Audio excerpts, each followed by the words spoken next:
अस्सलाम वालेकुम, मैं हूं डॉक्टर मुज़म्मिल इरशाद और आज हम बात करेंगे कि अगर खुदा न खास्ता आप में से किसी को टीबी का मर्ज़ लाहक हो जाता है तो आपने ऐसा क्या करना है जिससे आपके जरासीम आपकी फैमिली तक या दूसरे लोगों तक ना पहुँचें। उसमें सबसे पहले आपने ये करना है कि डॉक्टर की हिदायत के मुताबिक आपने टीबी की दवाइयाँ लेनी है और हर रोज़ लेनी है, उसमें नागा नहीं करना। दूसरा, घर में रहते हुए आपने कम अज़ कम 2 से 3 हफ्ते एक अलग कमरे में सोना है। वैसे तो आप अपने घर वालों के साथ वक्त गुजार सकते हैं, लेकिन जब आपने सोना है तो आपने एक अलग कमरे में सोना है जब तक आपके जरासीम कम नहीं हो जाते, आपके अंदर टीबी की अलामत कम नहीं हो जाती। और आपका जो टेस्ट है बलगम का टेस्ट 3 बार लगातार 3 दिन आपका बलगम का टेस्ट होगा और वो नेगेटिव नहीं आ जाता। आपने ये एहतियातें ज़रूर करनी हैं। एहतियातें क्या हैं? वो जैसे मैंने बताया है कि आपने अलग कमरे में सोना है, आपने छोटे बच्चों और बुज़ुर्गों के साथ कम से कम वक्त गुजारना है।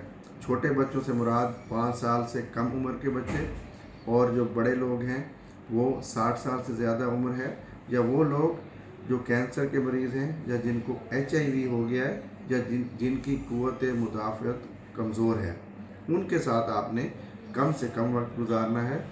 और दूसरे लोग जो घर में रहते हैं, दूसरे कमरे हैं, वहाँ भी आपने कम से कम वक्त गुजारना है। और ऐसा करना है कि आपका जो रूम है, आपका कमरा है, उसमें जो विंडोज़ हैं, खिड़कियां हैं, वो खुली रखें ताकि जो आपके जरासीम हैं वो बाहर की तरफ निकलते रहें। आपने दवाई वक्त पे लेनी है, ये सबसे पहला रूल है, ठीक है। उसके साथ आपने क्या करना है, जब आपको खांसी आए या छींक आए तो आपने अपने मुंह पे कपड़ा रखना है, या आपने अपनी आस्तीन यानी बाजू अपने मुंह और नाक के आगे रख लेना है ताकि आपके जरासीम दूर तक ना फैलें। और उसके बाद आपने ये धो लेना है।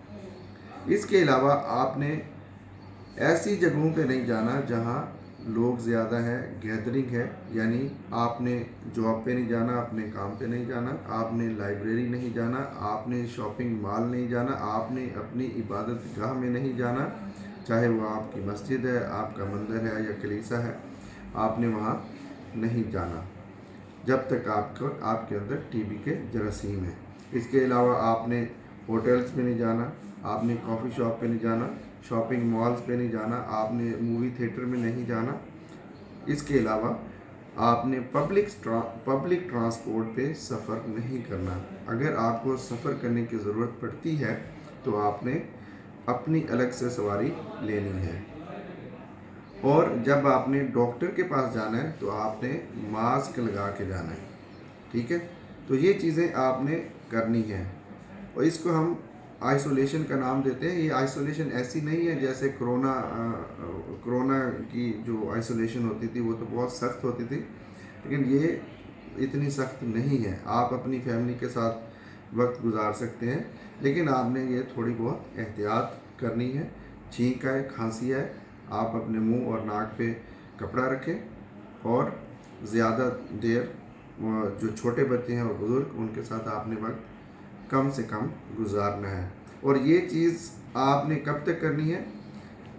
जब तक आपके 3 टेस्ट, बलगम के 3 टेस्ट और डेली एक टेस्ट होगा, 3 टेस्ट नेगेटिव नहीं आ जाते, आपके जो टीबी की अलामत है वो कम नहीं हो जाती। टीबी की अलामत से मुराद आपका बुखार है, खांसी है, आपका भूख कम लगना है। अगर ये भूख आपको सही लगती है, आपका बुखार कम हो गया, आपकी खांसी कम हो गई है और आप बेहतर फील कर रहे हैं, और आप अपनी दवाई बाकायदा तरीके से ले रहे हैं, तो फिर आप आइसोलेशन और ये एहतियात आप छोड़ सकते हैं।